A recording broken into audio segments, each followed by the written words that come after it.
welcome back to another episode of Conspiratus.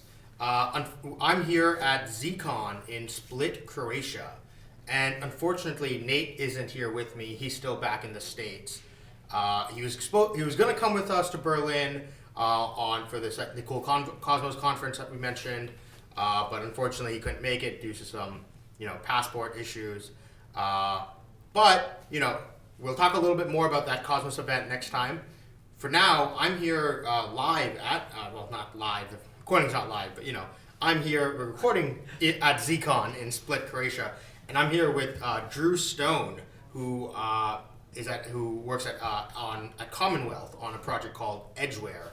And we were just chatting at the bar before ZCon, just talking a lot about governance stuff, which honestly just seems like Conspiratus is just turning into a governance podcast at this point. So might as well double down on that and talk more about governance. So yeah, Drew, you want to just introduce yourself? Sure. Yeah. Thanks for having me on this show. It's pretty cool. And hello to everyone listening. My name is Drew Stone. I live in Israel right now and work on Commonwealth and Edgeware, as Sunny said. I guess I've been interested and involved in this project for nearly a year now, and it's going well. I'm sure for those that have heard of the project, it's probably attracted a bit of your skepticism, which is inevitable, but we're happy if in fact you do know about our project, and hopefully you'll learn more eventually. Cool. I mean, can you tell us a little bit about just give us the pitch on what Edgeware is and what you guys are trying to do? Sure. So I guess I can do the Commonwealth / Edgeware pitch. Sure. Entirely. So Commonwealth is a governance UI that is meant to interface across chains to help facilitate better governance discussion and organization around proposals and network sort of upgrades and initiatives. As part of one of the first chains that we're supporting is a chain called Edgeware, which is one that we're also launching. And Edgeware is built on Substrate. It's a WASM-based smart contract chain, and it is seeded with a novel distribution called the lock drop that's currently running on Ethereum. And what people do is they lock up Ether for 3, 6, or 12 months, and the proportion of Ether that they lock up, including the bonuses that go along with them, will give them some of the Genesis allocation on the Edgeware chain. Right. Cool. What are your thoughts on zero-day forks? Zero-day forks. I don't know. Topic for another time. All right. I'd love to dive more into Edgeware at some point, but we should probably get you guys on Epicenter soon. Mm-hmm. I have a lot of thoughts on Edgeware, by the way. Of course. Drew and I are working on something with Edgeware. We're not ready to announce it quite yet, but there's something fun in the works. But yeah, so you're working on your PhD right now. Yeah. How do you balance your PhD work with running Commonwealth? Yeah, well, being in the time zone that I'm in, mm-hmm. I just cut my day in half at a certain point. Not like I split my time half, I do split my time half and half, but I guess I'm just working from daytime I'll do research and nighttime I'll work on Commonwealth. Where nighttime ends up being daytime with my co-founders. I see. And they're all in the U.S. while you're in Israel. Yeah, most of them are in the U.S. All of them, basically. Cool. But yeah, no, so far they blend somewhat nicely. It's still a decent amount of work to balance both, as most things are, trying to do all the things that we're interested in. Yeah. Because, I'm pretty, fully on the camp of fuck it, screw, I'm done. Yeah. But Nate is often on the edge. He dropped out for one semester, he went back, he tried to decide between I've been trying to convince him look, the world needs you to solve CBC Casper. That's a scientific thing, and science is happening a lot of the time in the universities or in these academic environments. It's a totally different ecosystem, and I definitely benefit from the vast amount of perspectives that you'll get being on a research campus. Mm-hmm.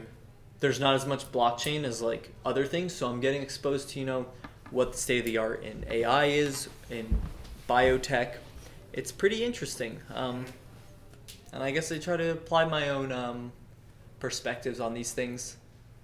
Can't work on everything though. That's the worst thing about it. Sure. Cool. Yeah. But yeah, so what are your thoughts so far on Zcon as a con? By the way, for anyone who doesn't know, Zcon is the Zcash conference. Yeah. So so far it's been fun. I'd say the community around it that is here has been awesome. A lot of friendly people, a lot of smart people working on some pretty interesting projects. I would have hoped that the talks were a little more in depth. They seemed... Wait, you don't think they were in depth enough? I don't think they were in What depth. do you mean? So, a lot of that stuff was over my head. Yeah. But so like the general theme seemed to be, for those totally not familiar about Zcash, it's a protocol that uses ZK snarks to do payments more anonymously, right? And fundamentally, ZK snarks require, this setup. They require you to have statements you want to prove things about, and then you do some fancy cryptography to actually prove these statements without releasing any information about the contents of these statements. Sure. And so it seemed at a high level, the talks were like, okay, we set up this ZK snark, and then we verified it using this, and it's all good. And like repeatedly, everyone's like, ZK snark, we verified it, done. Like this achieves our goal. It's like, okay, like I would have... What were you expecting? Like maybe give me some more details about, how you built this thing, specifically the circuits. Okay. I'm there for was learning a workshop on using Snarky and stuff to write circuits. No. Sure, yeah. I didn't go to that one. I went to the Socrates one. How was that? But yeah, it was good. But it was we didn't get through much. We got through like a SHA-256 ZK snark. Were you able to? Did it work? Yeah, of course. Pretty cool. Yeah, certainly. Okay, so the one time I ever tried playing with snarks was at the IC3 event 2 years ago, where Nate and I were at together. He was working on some cool stuff, with it's called Peace Relay, was what he was working on. I think it was a classic bridge. But I wanted to challenge myself and sign up for a project that was way over my head. We were trying to create a snark to verify the Bitcoin header chain to show that it had at least the amount of proof of work that it says it's claiming to have. Nice. And yeah, using it was very. I mean, it was. I tried. I tried using libsnark. Okay. It's terrible. Yeah. Also, I never touched C++ before. Sure. And so the first thing I was playing with was libsnark. I gotcha. So then I switched to using JSnark, and I did manage to get it to verify a short chain of headers. Nice. And make sure that the block times were correct. There's a rule in Bitcoin headers where the block time has to be higher than the average of the last 12 blocks. Okay. Interesting. And so I got that part verified. Okay, nice. But yeah, it sounds like you were using some stuff. There was a good talk by Benedict Boons on Fly Client. To do that? So not necessarily, but you could use NipoPals, just proof of work to do headers. What Fly Client does is it forces light clients or the miners to include Merkle proofs or Merkle roots of many block headers into each successive block header, so that you can verify thousands of block headers in a single block. Kind of like Merkle mountain ranges. Yeah. He talked about that, I believe. But okay. But yeah, so that was a good talk. He dived into the construction and whatnot instead of just here's what we did and I don't know. So you I'm picky for that, Okay, you'd have wanted more this is what the circuit design looks like, kind of thing. That, or just what problems did you run into when designing this? In my experience, trying to build these stuff, it's easy to get the high level idea. Yeah. It's harder to understand, how to replicate this sort of thing. Probably they'll tell you to look at the code, Sure. It's a simple answer. But no, overall good conference. I guess we just finished the last talk that we were at was a governance talk about the state of Zcash from Zuko. Yeah.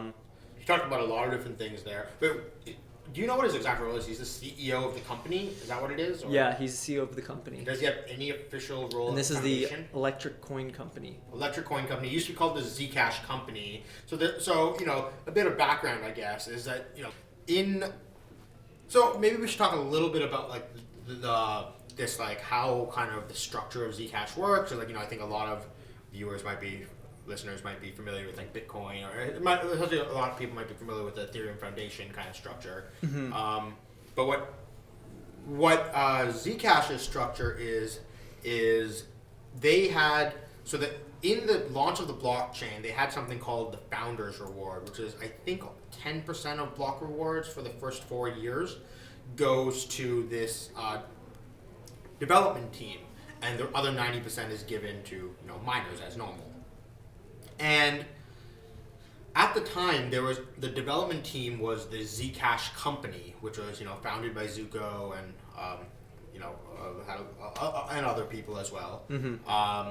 But then, partway through, after the launch, they decided to create a non-profit foundation called the Zcash Foundation. And so what's been happening for the past couple of years is the block reward goes to the Zcash Company, and the Zcash Company has voluntarily decided to split the block reward. I don't know what the exact split is actually off the top of my head, but they give a large portion of it to the foundation. Interesting. And recently, I think because of some confusion of what's the Zcash Company a couple months ago decided to rebrand to the Electric Coin Company. Mm-hmm. Is that a reference to something? Do you know? Electric Coin Company. I feel like it has to be a reference to something. I don't know, maybe. I mean, Okay. it is ECC. It's almost like elliptical curve company. Like, when I first heard that, I was like, what? There's an elliptical curve company? But Right. Okay. Well, yeah. And so, I think some of the big discussions especially around the governance side of this conference was, one of the big ones is, that 4-year time limit is coming to an end next year. yeah. I think probably before ZCon 2. No, it said October 2020. Okay. Yeah. Okay, never mind. But the decisions probably need to be agreed upon Right. beforehand. And so, there's this whole question about, in protocol block rewards for the Ethereum Foundation and Ethereum development, and so while the Ethereum community is trying to figure out how to maybe integrate this, or if they want to have it, the Zcash community right now is trying to figure out what happens when these end. Right. So and whether or not they will have a sustainable business model to keep the company and the development team running. The Zcash company. The right? Zcash. I mean, building And on foundation. Zcash, Yeah. without such a reward. I think Zuko said they currently have 2 years of runway given current prices and stuff. Yeah. But prices can change very quickly. It could move in their favor. I mean, it makes sense. It seems to increase the length of this limit. Yeah. Um, For how long though? How long do people keep increasing the length for? I guess that's a really good question. The shorter you do it, the more often you'll have to come back to these situations, And I guess one thing that seems interesting at these conferences, and I'm sure other conferences, it came up briefly, but the people who are going to decide these decisions are pretty much miners, allegedly. I mean, the development community is here today, but they're not the ones that choose the forks. Uh-huh. And don't there think weren't many miners here. Yeah, I mean, the one miner that Nishant, Uh-huh. he's the head of comms at Bitmain. He was the only miner here. But I don't think he even likes telling people that even. Sure, Um, it gets a bad rap. But do miners actually control it? Don't you think to an extent miners will just run whatever software is given to them? Or at Yes very least and the no. community can force it through UASF style stuff? Ooh, I don't know.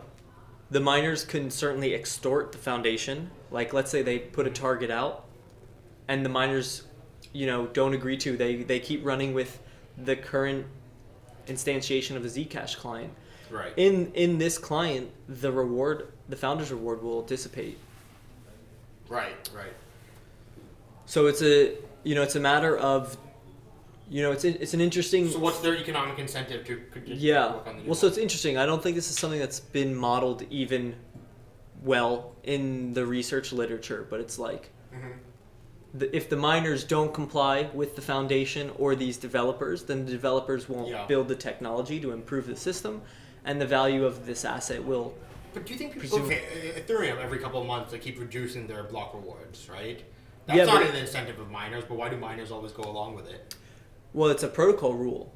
I guess it's in there today. Well, but I mean that every time there's a hard fork, like past couple of times there's a hard fork, we kept reducing the issuance. It went from 5 ETH per block to 3 ETH per block. Interesting. To 2 ETH so per block. These were hard forks. These were hard forks. There was the ice age that caused it so that someone had to hard fork eventually. Yeah, well, they have this difficulty time bomb. Yeah. But they keep pushing back. You need a hard fork to prevent the difficulty bomb. But why didn't the miners just there was like a little new bit. Klein. Yeah, but there was never. I felt there was never any significant resistance from miners about the. There would be some comments on the GitHub and stuff, but no attempts to say no, we're not going with that. No coordinated. Sure. That's interesting. I remember. I don't know if you were at Scaling Bitcoin in Tokyo last year. I wasn't. Were you? Yeah. But there were a decent amount of miners there, and a lot of them said, we just run the software as is. Yeah. But I guess different communities have different levels of how much miner control, right? I feel like in Bitcoin they have a large amount. Yeah. And I feel just in general, there were some Ethereum miners there. Yeah. I feel like in general the Zcash community seems to be the most centralized in control and governance. Really? Partially because I think it's just such a technical thing. Sure. That almost no one else feels comfortable. I mean, anyone who's not there's probably maybe how about 100 people in the world who really deeply understand this stuff and feel comfortable to talk about it, and probably 80 of those 100 are at the foundation or the company. Yeah, and are at this conference. Yeah. Yeah, I mean, no, you're right. Most of the founders of the original Zero Cash paper are tangentially related with this project still. Right. And supporting tech in the ecosystem. No, I guess, it's an interesting question. I think it is a different situation that exists in Zcash in trying to give a portion of the block reward to developers rather than just reducing inflation by decreasing the block rewards for miners. Right. Because now they're whatever the block reward is. Are you saying we have to change the inflationary schedule? We have to mint more coins? No, I'm just saying it's different than the Ethereum situation. Okay. Miners need to agree to actively give away a portion of their block rewards. Right. When they were sold on the fact that it would end, Yeah. So.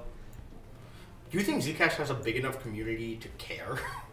This might be contentious to say at ZCon, but it's I feel Zcash is just a giant funding mechanism to fund zero knowledge research. Do you think this thing actually has a chance of actually working as Wow. I certainly would hope so. It's really? This and Monero are the only privacy coins. But why can't we just in a world in which Cosmos exists, okay, I can just move my Bitcoin onto a zero knowledge zone and use all those privacy features there, and it's really no different than what already happens with sure Zcash, because you have the transparent. But how long would that take? I feel like Zcash is here now. It's been running for 2 years. It has the head start of being this chain that focuses on private payments. But no one's using it. No one's even using the private portion. 5%, I think, of all Zcash is on the private portion, and that's probably a large portion of it is because miners have to get paid out to the shielded pool. Interesting. Yeah. And I just don't see why Zcash, Zec. Zuko had this big thing saying on stage at the slide, is we're all in on Zec. Right. Maybe he probably has to say that because his role, but I feel really we should. Okay, if the goal here was to maximize privacy for the world, right? Mm-hmm. Wouldn't the best course of action be you do all this research and make sure we get zero knowledge features into maybe Bitcoin is a sailed ship at this point, but Ethereum seems pretty down to like do a lot of this stuff, right? I wouldn't be so sure. Okay. Like the zero knowledge capabilities of Ethereum right now are also dire, I would say. Sure. The gas costs for doing what Zcash does are very expensive, are very high. Right. Mostly because it's, when you open it up to just, and I guess this ties into more about, you're talking about how large the community is. It's an interesting thing. The Zcash chain has no general computation. Yeah. So like the community really is focused around private payments, privacy, and not much else as far as privacy goes. Right. Ethereum can be like, oh, we want to do private computation, we want to do private this, that, Yeah. which certainly lends itself to more communities. But I don't know, there was an interesting post on ETH Research about how dire the situation for privacy is on Ethereum. Mm-hmm. Mostly because the opcode costs of certain, like even the precompiles for doing snarks is just too high.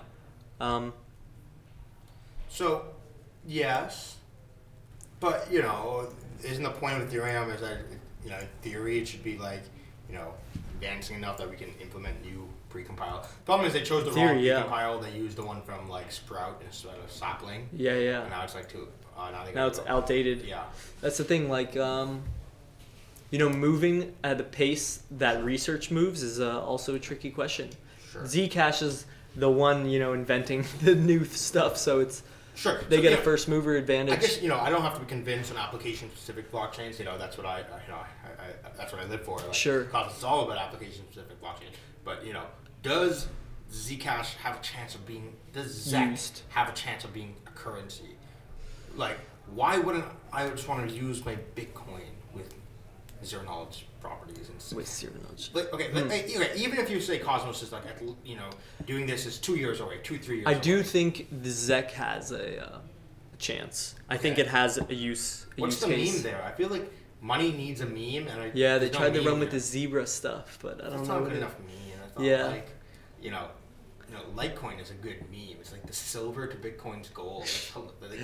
No one knows what that means, but it's great. Sure. What does ZEC have anything going for it? Like, I feel like it hasn't gained any. It's very because it's so serious.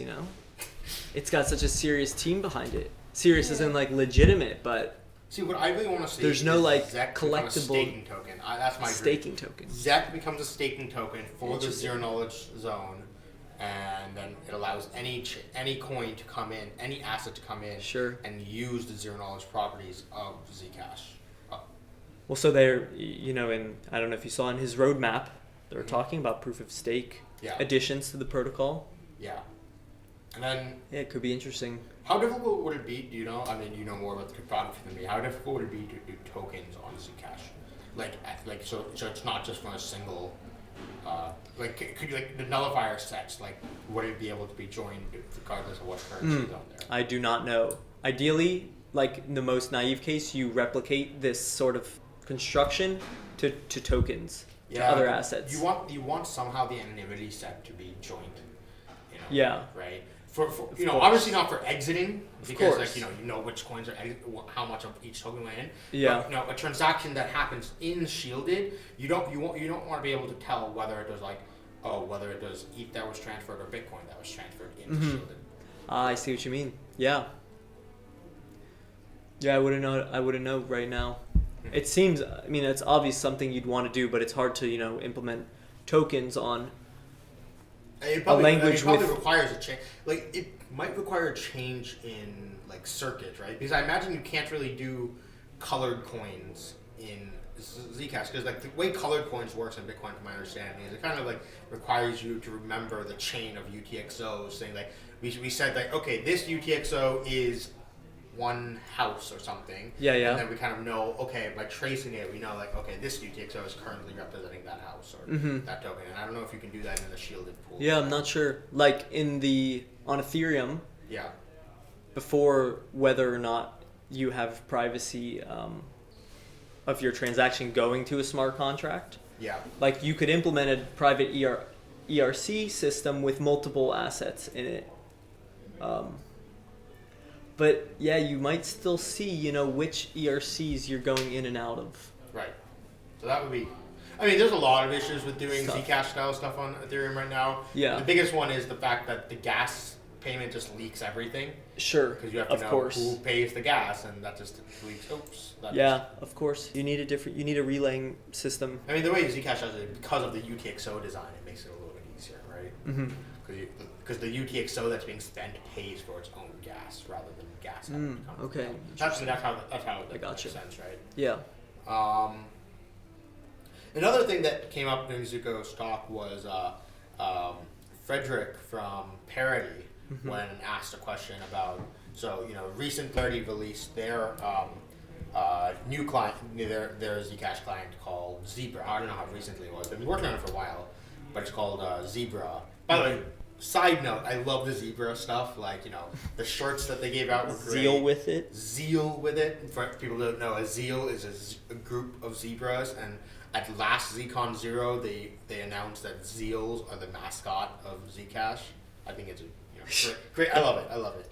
But anyway, sorry. Yeah. So Parity released the Zebra client, and so the question was, on stage, Zuko was talking about all this collaboration that's going to happen between the Zcash company and the Zcash Foundation, and honestly, not the Electric Coin Company and Zcash. See, even I Freudian slipped it just now.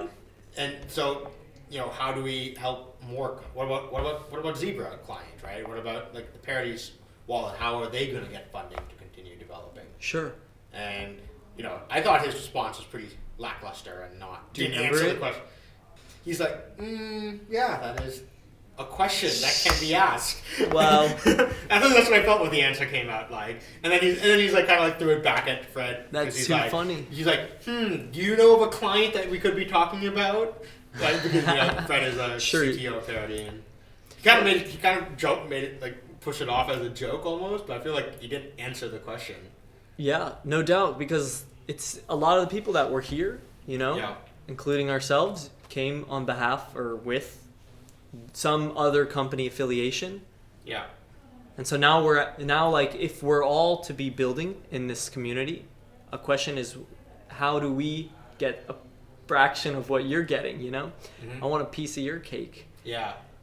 Well, I remember especially Parity. Yeah. Yeah. Huh. I mean, they built the first alternative Zcash client. Mm-hmm. Although Zuko also seems skeptical about the need for multiple client implementations. Did you notice that? I did. I did not. Yeah. I might have walked out before. I'm kind of curious about that as well, but that's an interesting thing if there's skepticism there. I'm curious as well. What do you think? Do you think that ecosystems benefit from multiple clients? I think that's a very Ethereum. There's some benefits and there's some cons. I don't know how to I think that's a whole topic for another discussion. But this is another time. Okay. Another thing about this was a cool idea about the Electric Coin Company and Zcash Foundation. They had this. Zuko also announced this thing called the 2x2 multi-sig branding trademark process. Yeah. It was one of the things Nate and I have talked about on this podcast before is that the Zcash Foundation has this trademark, and actually a lot of foundations do. Like the Ethereum Foundation has the trademark on Ethereum as well. Okay. But I think the Zcash Foundation, they're really good with transparency. And so they were the first ones to really make that explicit. And for sure. And they're the first ones to talk about it. And so the Zcash Foundation did this thing where it's I don't know who did it, but Zuko announced that it's okay, they're gonna do this thing where as long as the Zcash Foundation and the Electric Coin Company agree that that something is Zcash, then they can call themselves Zcash. Mm-hmm. So let's say but if there's a contentious fork in which the Foundation and the Electric Coin Company disagree, and neither of them decide, no one's allowed to call themselves Zcash. Sure. Zcash as a brand disappears unless they re-merge. Right. I don't know how that would happen. I don't even know, like, it does seem they're trying to break the organization up better or more distributedly, but I don't know how that manifests right now. Yeah, but how does that make you feel about, like, we're putting this, like, for-profit company called the Electric Coin Company on the same level as, like, the Zcash Foundation? Yeah, interesting. Maybe now... And maybe it's just kind of what Frederick was trying to, like, point towards. Yeah. Right? Now they're trying to apply it to maybe yet another company. Yeah. I mean, this is like a question that like Tendermint and Cosmos face. Interesting. Well. And now you can multi-sig the Electric Coin Company so that they can use it as long as, you know, all the conditions are held. If the foundation and the company follow the same fork, then I can have a subcondition in the Electric Coin Company that there's a multi-sig of some, you know. We can use the trademark as long as yada yada. I don't know if that would work, but well, I wonder what even like the legal structure of a trademark yeah is. It's kind of cool. Sounds tough to design. Right. So I guess the other, you know, beyond zebras, the other interesting thing that happened this week was Libras. What are your thoughts? It's funny. I mean, I think I've become more of a privacy advocate because of how badly I think these companies are for the world. Like Facebook? Like Facebook. Call them out by name. So, you know, it's why do you think Facebook's so bad I might even for be privacy? just disillusioned at this point. Sure. But no, it's not why Facebook bad at privacy, but that's obvious. But it's more like, do you think Facebook is a net negative or positive to the world? That's a good question. I don't know if I have a good answer for that. I think that why has there been so much backlash against it has been a net positive. Okay.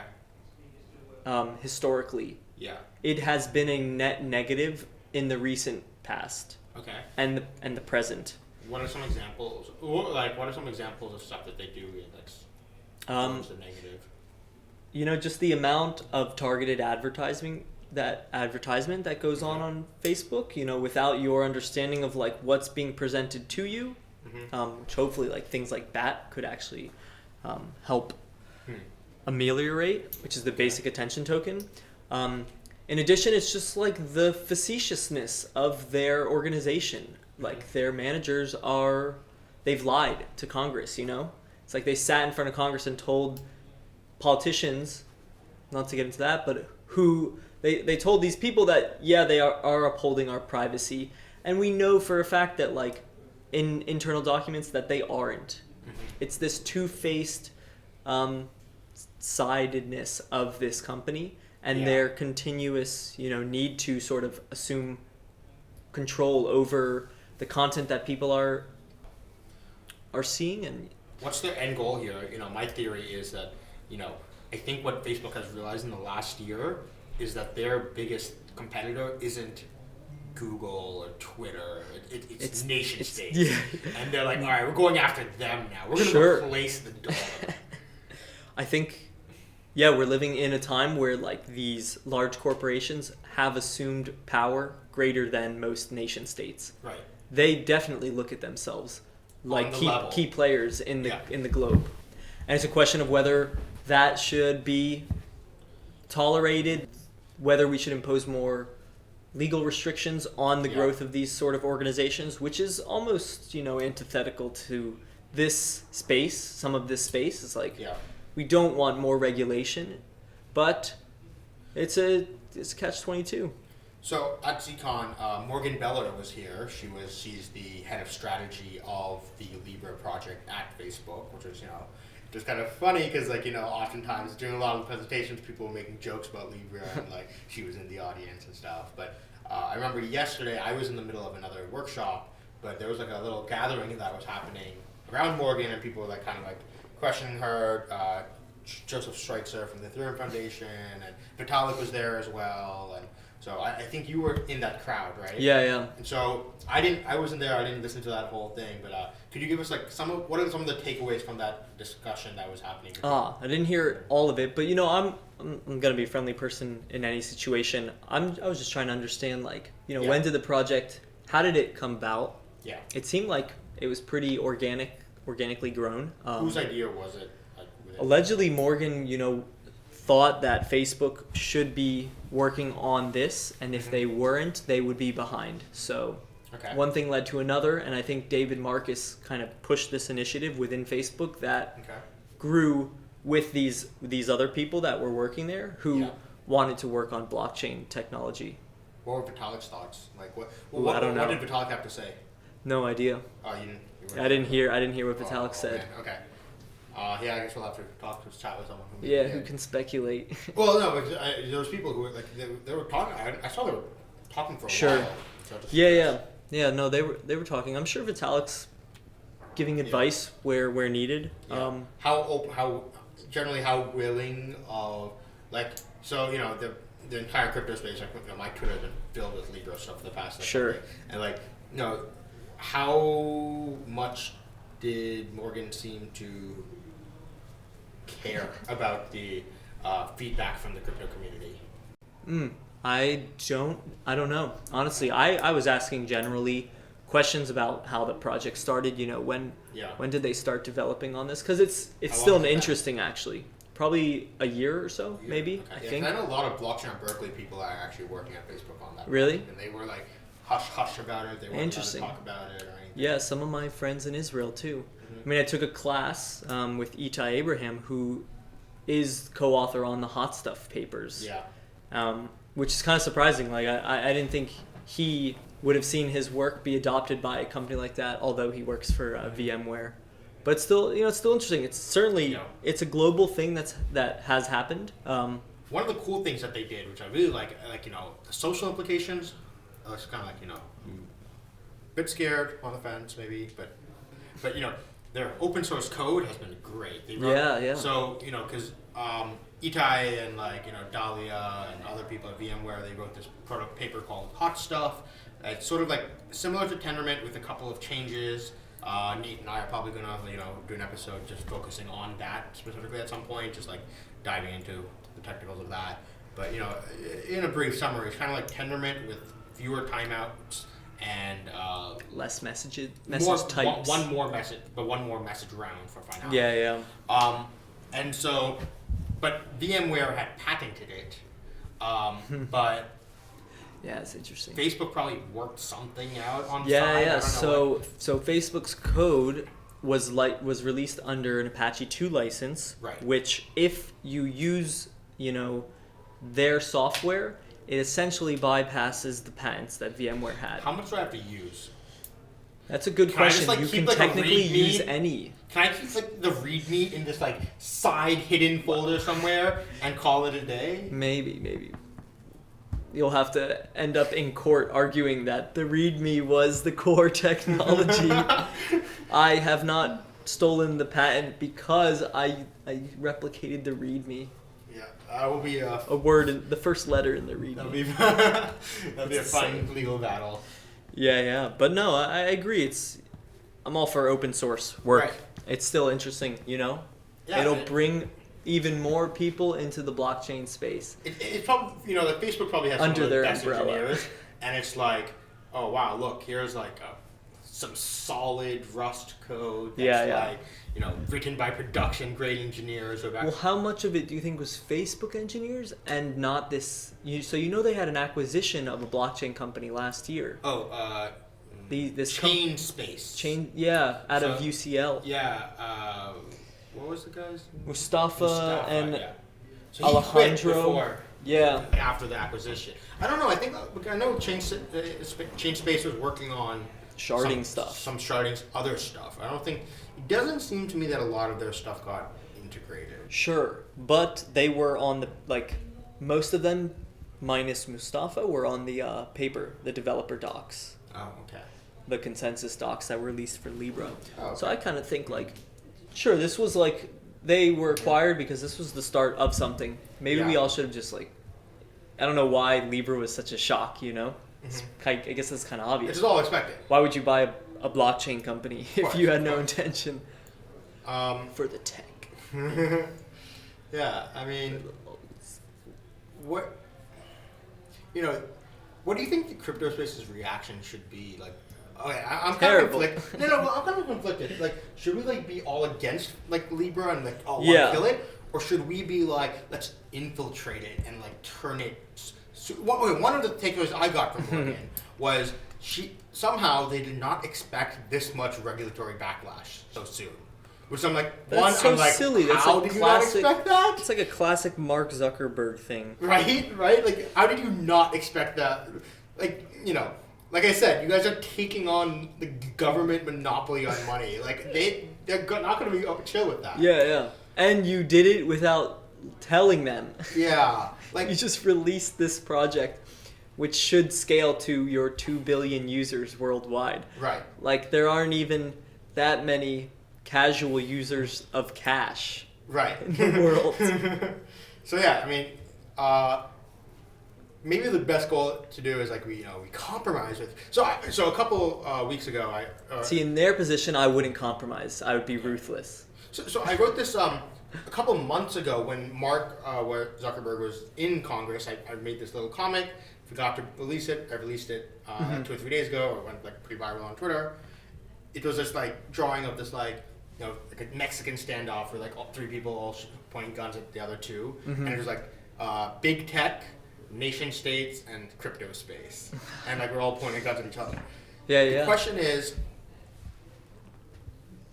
Vitalik commented on the thread, and he said that like, oh, there's this like game theory problem here where like it actually turns out that the weakest person wins, or is most likely to win, because the 2 largest will shoot at each other first. Maybe this is a good thing. But that assumed that they only have 1 gun. But maybe if they have 2 guns, like the game theory was actually there's a whole discussion on the thread talking about whether that game theory problem applies. So there's one option where like the 2 biggest will deal with each other first, and that lets crypto space develop. Or the other option is like we have like a World War II situation where it's like it was really a 3-way kind of a 3-sided thing where you had like the Soviets, the West, Yeah, and Germany. sure. But which 2 sides are going to create a temporary truce in order to?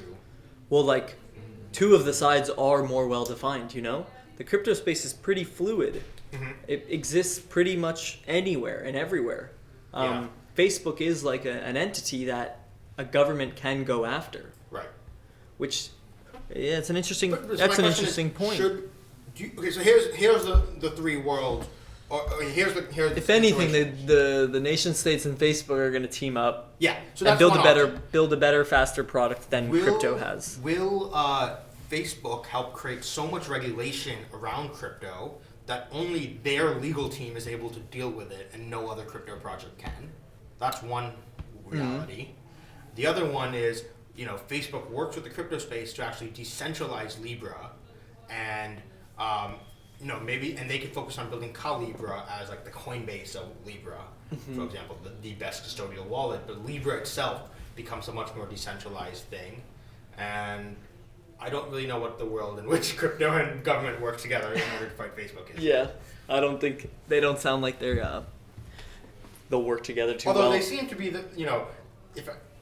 from what I can tell, that seems to be the primary focus. Like I think the government is more focused on aiming at Facebook right now than crypto, at least. Sure, this week. This week, yeah. Yeah. Or in general. I guess it's. I'll commend the. I don't know if this makes sense. But, I'll commend the government for how kind of look.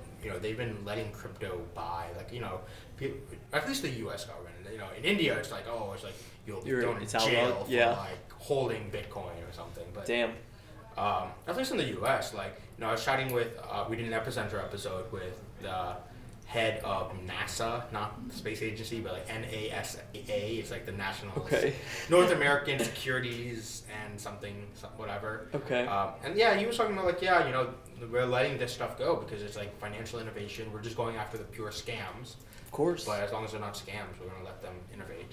Of course. It's kind of surprising. Technology will always be ahead of the law. Yeah. That's just the natural flow of innovation. Okay.